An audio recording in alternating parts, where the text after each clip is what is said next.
what is a successful World Cup for the US? What do they need to achieve for it to be deemed a success? Or what can they achieve? I mean, Nick Mendola, what do you think is actually achievable now? It's difficult after the last couple of games.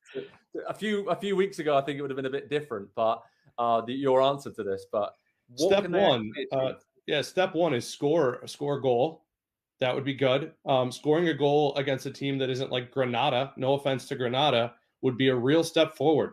This team does not score against good teams. And Christian Pulisic, some people were trying to make something of him not dapping up Berhalter as he left the pitch today, but he has said in interviews, and we know he's not shy about sharing his thoughts, he said in interviews that they don't have ideas. So at this point, I'm moving the goalposts. And I'm saying if they get out of the group, it is a success for the group, not a coach-saving success, but if they can get out of the group, it is a success. Anything else is not, because that's the state of this program. That's where we're supposed to be. And even with a very young midfield like this, just find a way to finish above Wales and Iran.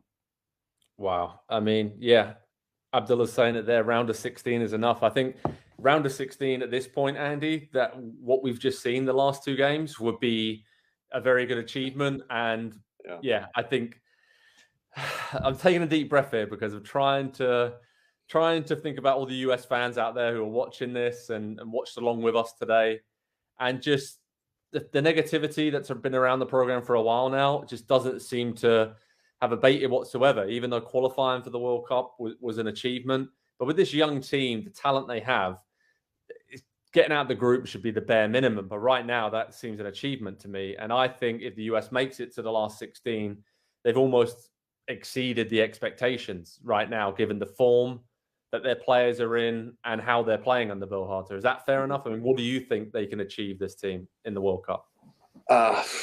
It's up to Greg. Like it really, really feels like it's up to Greg at this point. You know, we for years we talked about, well, you know, we don't have players at the top clubs or playing in the top leagues. You know, we've got guys just kind of sprinkled all over the place. We need players at the highest level, you know, doing things that American players have never done. We've got that. We've got more, young players coming through the youth international teams, coming through the domestic league, getting to Europe at a much younger age than has ever been. Like all of the things that are in place to show real progress as a program. That's what I've come back to this entire kind of World Cup cycle was. We know this is a young team. We know this is a team that's building, obviously want to do well in Qatar, but really, truly, and for the sport in this country, building towards the 2026 World Cup when it's on home soil, when it's in Mexico, when it's in Canada as well.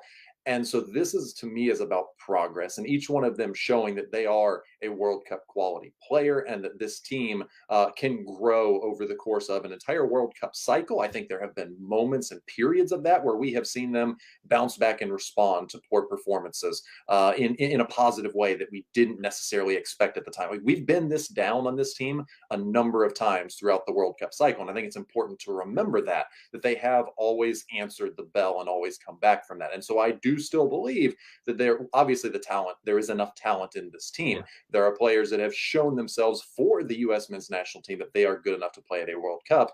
It is now about the coach. Please, Greg, just put these players in the right position to succeed. And I don't just mean positions on the field, but every little detail. This is not about you, Greg. This is not about your system or your style or proving to anyone that you were right, or even proving that you were the right guy for the job. This is just about getting the team to have success at this World Cup, because I remember 2010 was my first real kind of out in the World Cup experience. I remember what that was like around Kansas City. I remember what 2014 was like in Kansas City when that team they didn't play the best stuff. They played some awful stuff, but they did well at the World Cup, and that's what it was about. That's all we want. That is all we want. So to answer what they can achieve, they can get out of the group, I think, if they just play to something close to their potential. The problem is we've not seen that for a while from this team now. Yeah, you just want them to play to their strengths, and like you said, put systems to one side and just basically have the coach put them in the right combinations on the pitch, have some kind of game plan to get through that group stage. I mean, Dalton's got it all figured out in the comments there. Win against Wales, draw against England, and find something against Iran, and then you maybe finish second. Again, England hasn't been playing great. Wales hasn't been playing great. Iran had a good result the other day. So maybe they're the dark horses in that group that no one's really talking about. But this is go time now. The last few years, this young group of players, I mean, I remember a few years ago before Bill Harter came in, it's pretty much been this squad, right, that Dave Sarachan had after the debacle of not qualifying for the last World Cup. These players have been given opportunities and chances to grow, and they're not quite there yet. And that's okay. The quality of the players is the best group and pool of players that the US has had at one time for a very long time, maybe ever, right? And that's how we're looking to the 2026 World Cup to be the big moment. Games on home soil. And that is going to be the measuring stick for this group of players. And I think it's okay to admit this World Cup might not be the one, but it will hold them in good stead going forward, like you said, Andy, to get the experience to really go to the next level. So a lot of the comments are basically mirroring it. It's going to be a miracle if we can get out of the group. Manager situations. There's another question there. I wonder what Klinsmann would have done with this squad. I don't think we can go down that rabbit hole right now, but there is a lot to like about this team. Not trying to be too down on them. It's difficult after two displays and results like we've seen against Japan and Saudi Arabia.